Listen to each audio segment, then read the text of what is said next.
권사님 특송 감사합니다. 여러분 교회 처음 나가신 날 혹시 기억이 나십니까? 제가 초등학교 시절에 교회를 나갔는데 교회가 왠지 좀 다른 겁니다.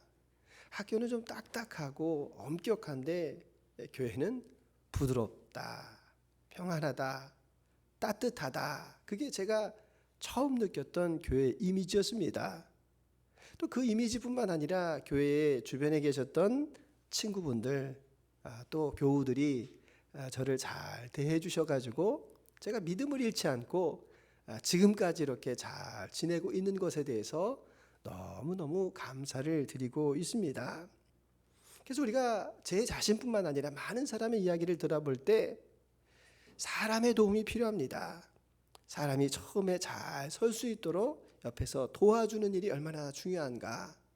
근데 어느 정도 이제 성장을 하고 예수님이 나의 주인이십니다라고 고백을 드릴 때 우리는 그때부터 스스로 믿음이 설 수가 있습니다. 그래서 오늘 드리는 말씀 가운데 교회란 무엇인가? 여러분 교회를 무엇이라고 생각을 하십니까? 우리는 교회가 무엇인지 알기 위하여서 교회의 정의에 대해서 생각해 봐야 됩니다. 교회를 신약에서는 에클레시아라고 이야기합니다. 에클레시아라는 말은 에크라는 말, 무엇으로부터 칼레오라는 말, 부르다, 콜의 의미가 있습니다. 그러니까 이 무엇에 의하여서 부르심을 받은 사람들, 또 모임이라고 하는 의미가 있는데 어셈블리라고 하는 의미가 있습니다.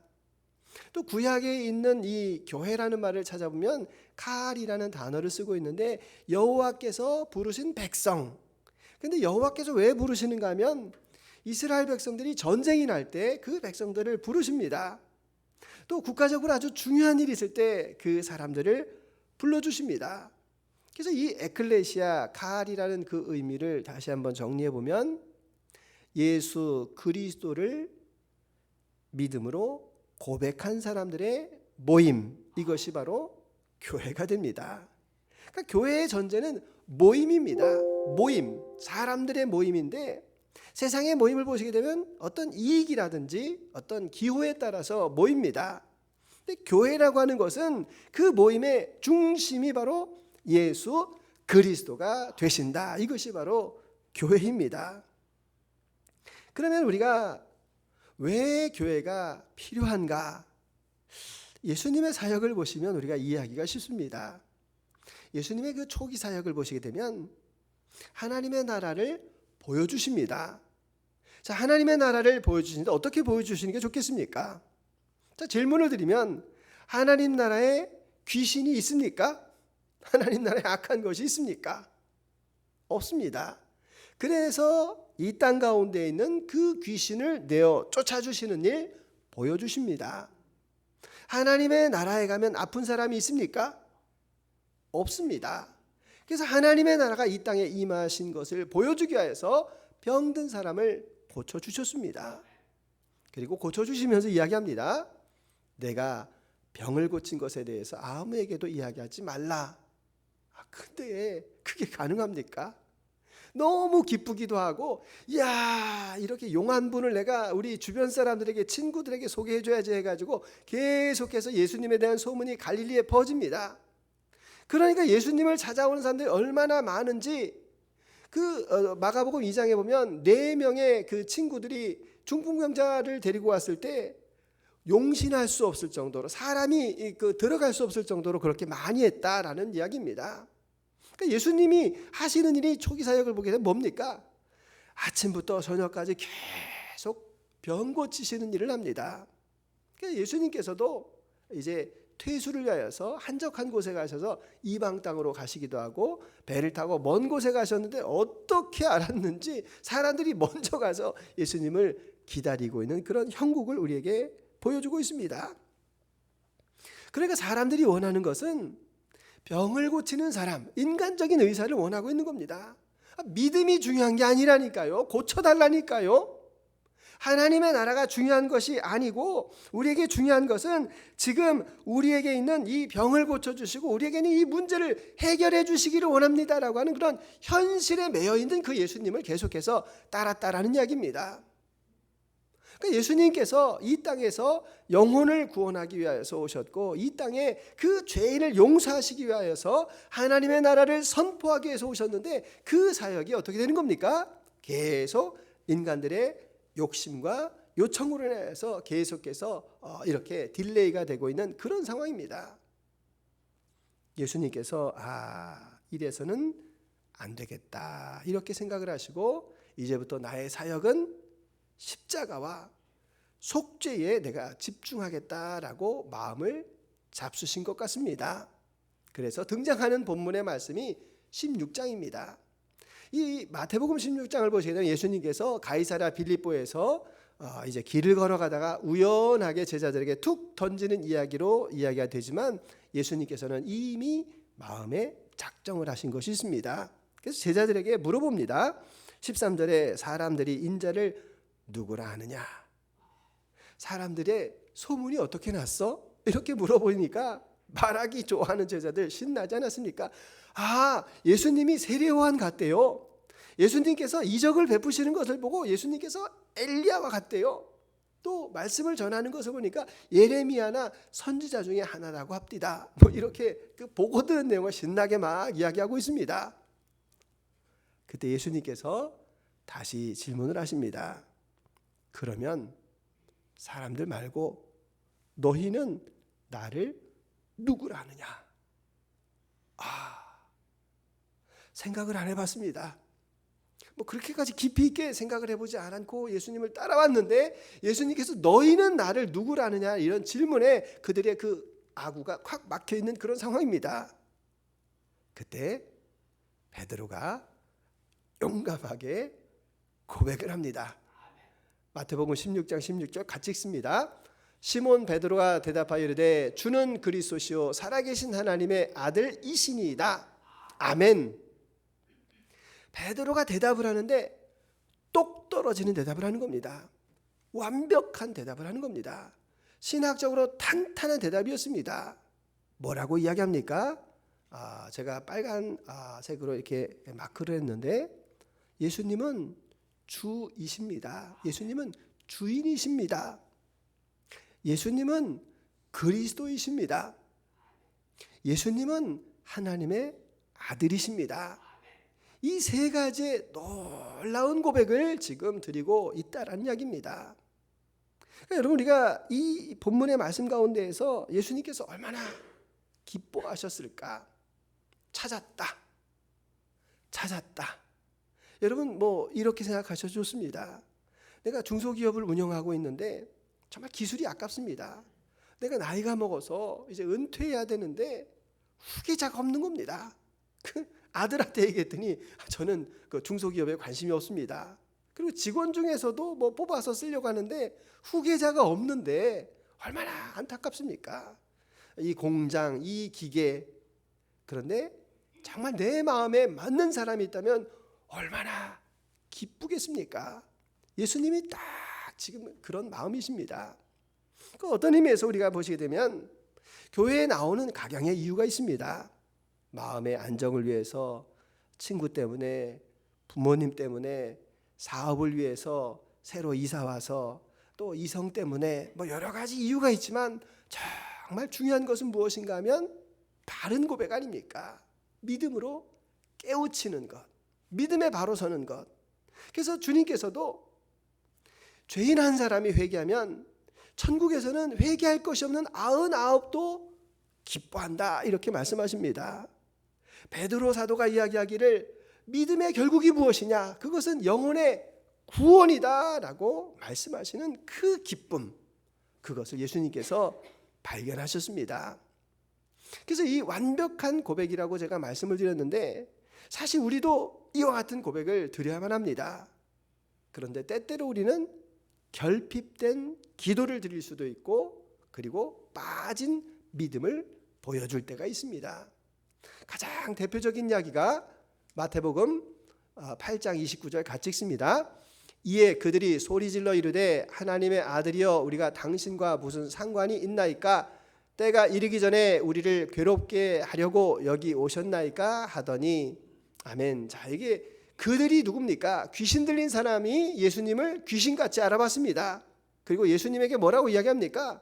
다른 사람들은 전혀 하나님의 아들 이렇게 생각도 안 하고 있을 때 귀신은 알아봤습니다. 당신이 바로 하나님의 아들입니다 라고 고백을 합니다. 근데 아들이면 뭐해요? 나하고 상관이 없습니다. 나하고 관계가 없습니다. 나하고 일 없습니다. 그냥 나 하는 일 할 테니까 그냥 당신은 지나쳐 가시기를 원합니다. 이런 뜻입니다. 그리고 당신이 왔는데 당신이 복음을 전하고 기쁨의 소식을 전한다고 하는데 당신 온 그 자체가 우리에게는 괴로운 일입니다 라고 이렇게 귀신이 고백을 하고 있다는 겁니다. 여러분, 우리가 이 잘못된 믿음과 신앙이 무엇인가 하면 예수님이 어떤 분인지를 압니다.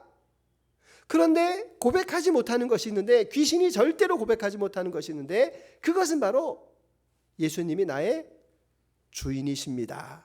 이 고백은 절대로 드릴 수가 없다라는 이야기입니다. 결핍된 믿음, 잘못된 믿음이 얼마나 무서운가. 여러분, 예수님의 제자 가운데 가룟 유다가 있습니다.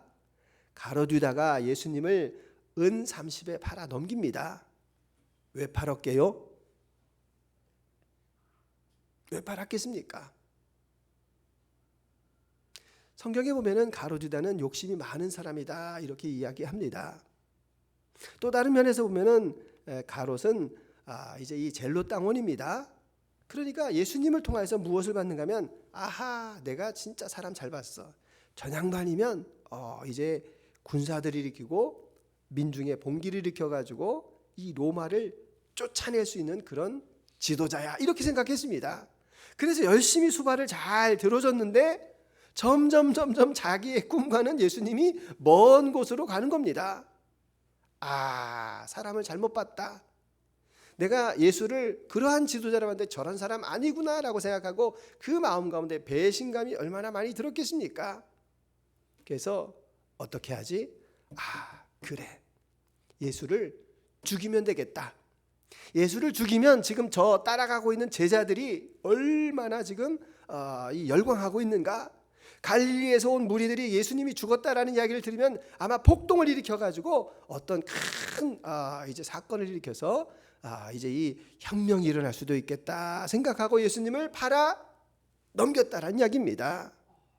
그런데 예수님이 십자가 앞에서 잠잠하시고, 그리고 제자들도 다 도망을 가고 무리들도 다 떠나가서 내가 실패했다 이런 낙심 가운데에서 스스로 자결하지 않았습니까? 그러니까 내가 주인이 되어가지고 그 예수님을 조종한다라고 생각하면 그와 같은 믿음밖에는 우리가 볼 수가 없다라는 이야기입니다. 그럼 진짜 믿음이 무엇이겠습니까? 진짜 믿음 한번 보시기 바랍니다. 예수님의 제자 가운데에서 마태가 있었습니다. 세관에 앉았습니다. 세관에 앉아 있으면 돈을 많이 벌 수 있는데 너는 나를 따라오라 라는 그 음성을 듣고 그 자리를 박차고 예수님을 따라갑니다.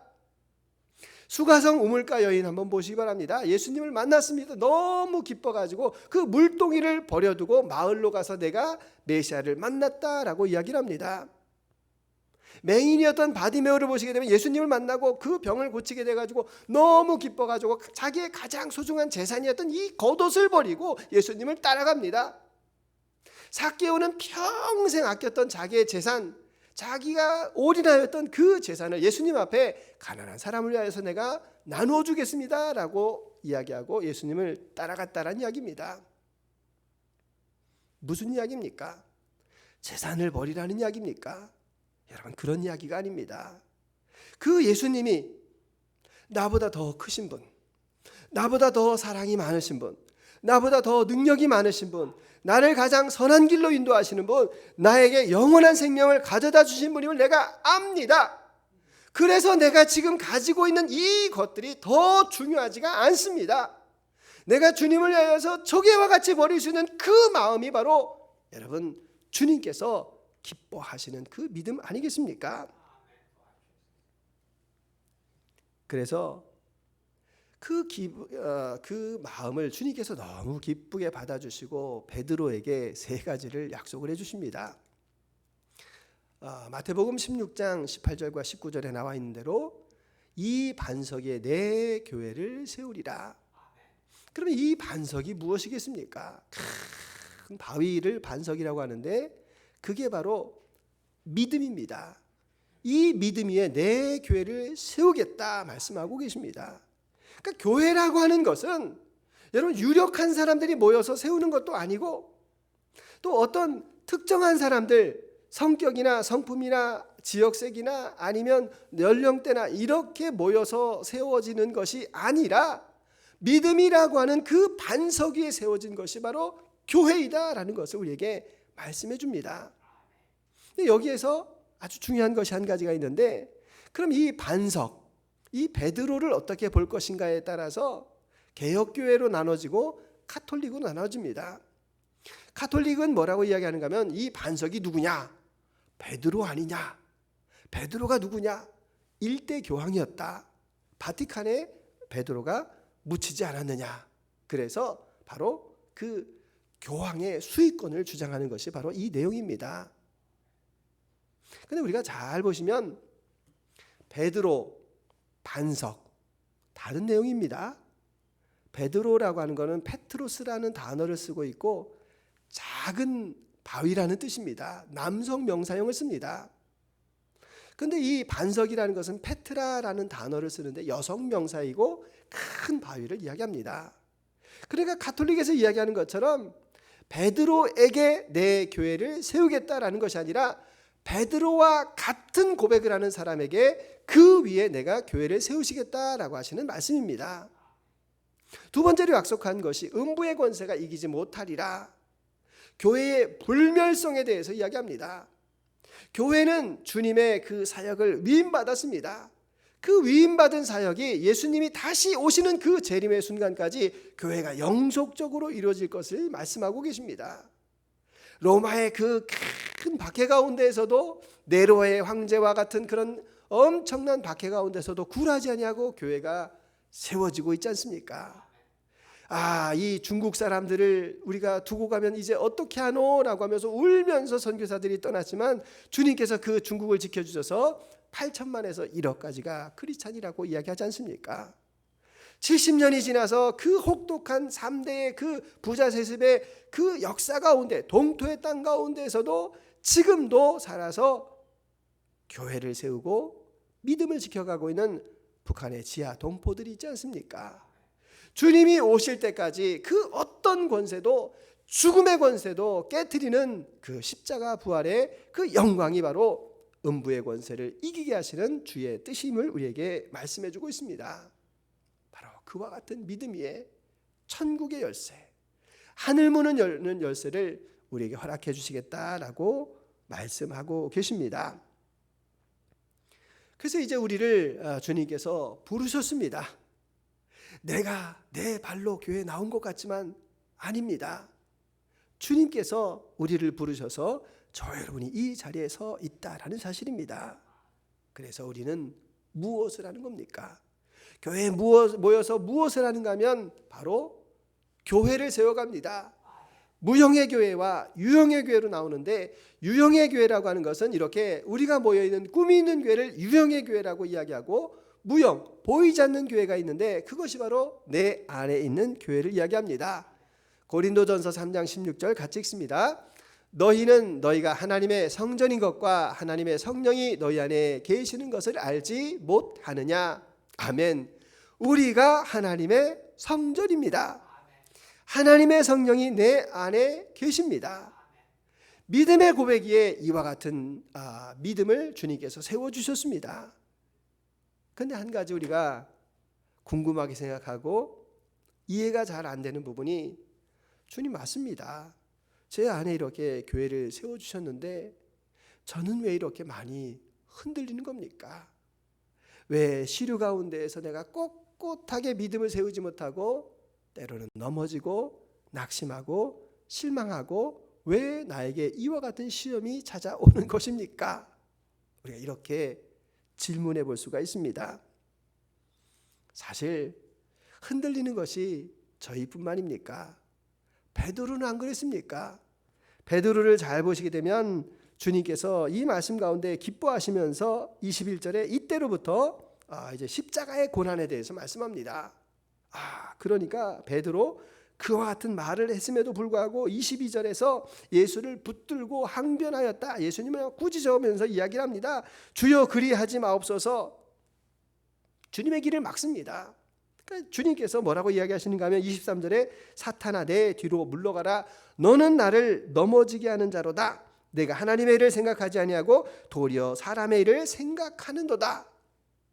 자, 베드로 또 보시게 되면 십자가 앞에서 3번이나 부인을 합니다. 나는 안 되겠네.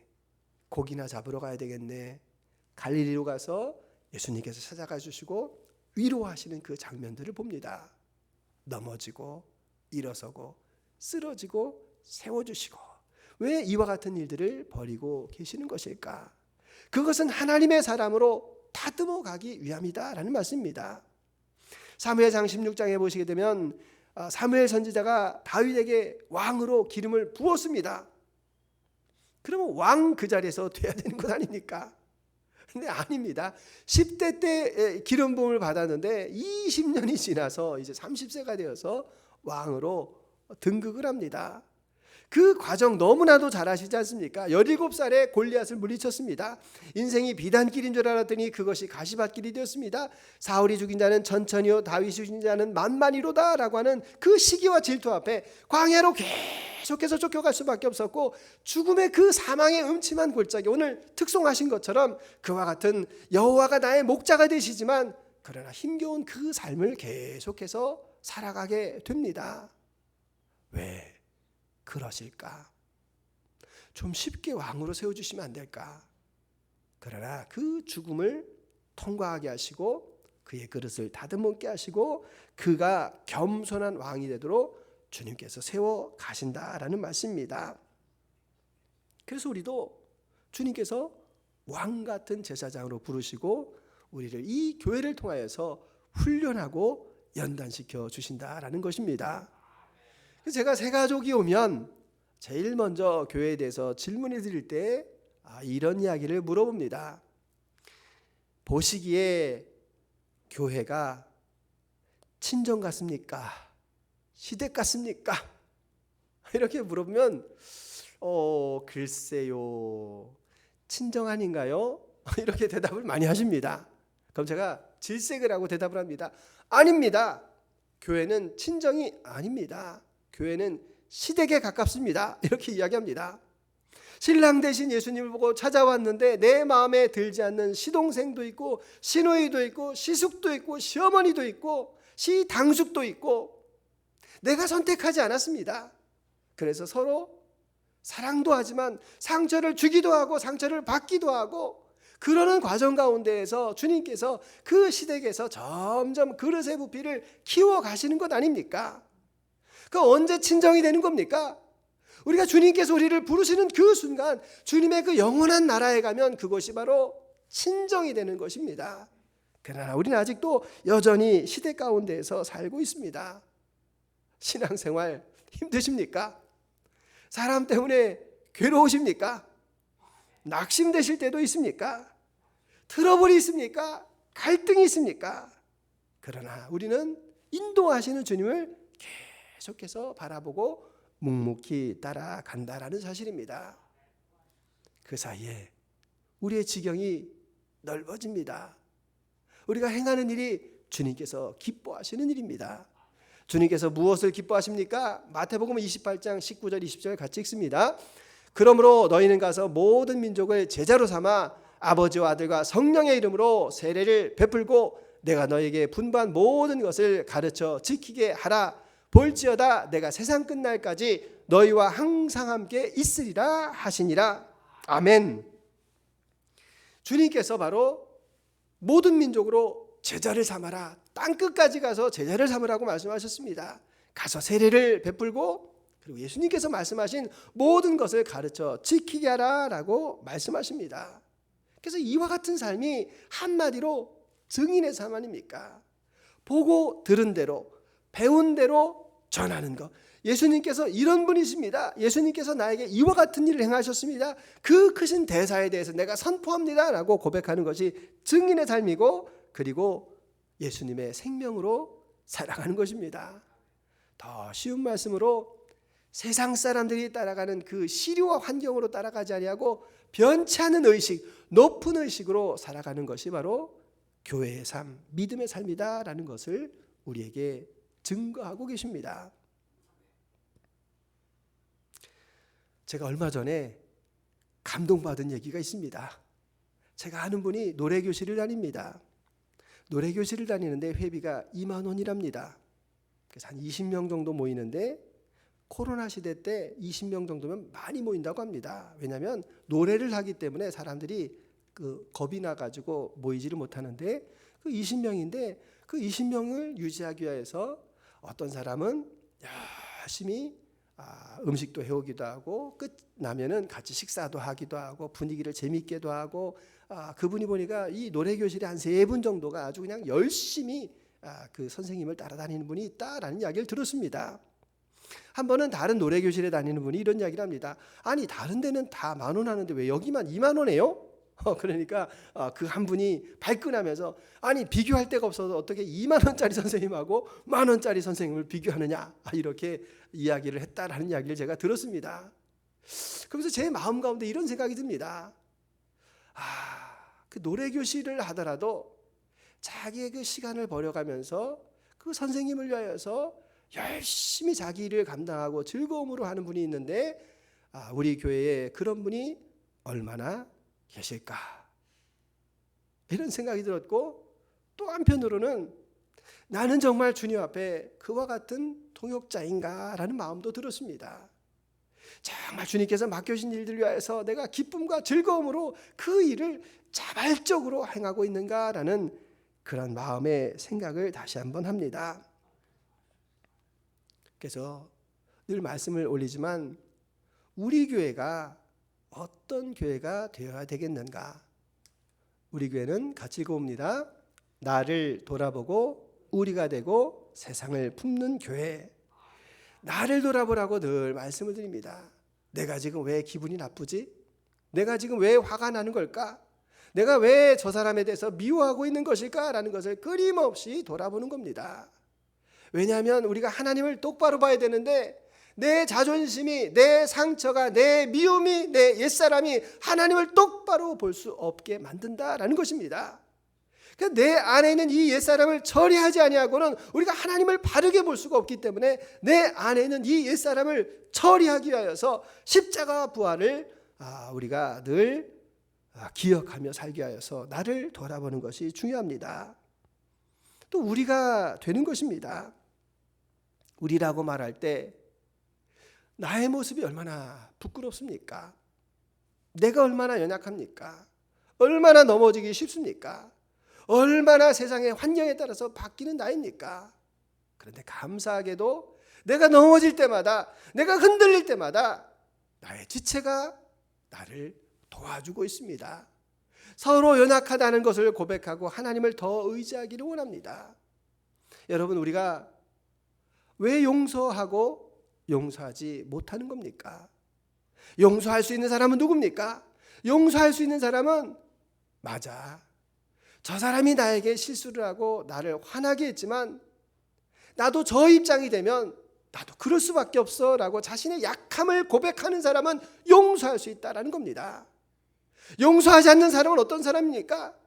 그 사람은 자기가 하나님 같은 사람입니다. 너가 나에게 실수를 했지, 너는 전혀 바뀔 수 없는 사람이야 라고 내가 단정한다라는 것입니다. 그래서 나는 너에게 용서할 수 없다라는 것입니다.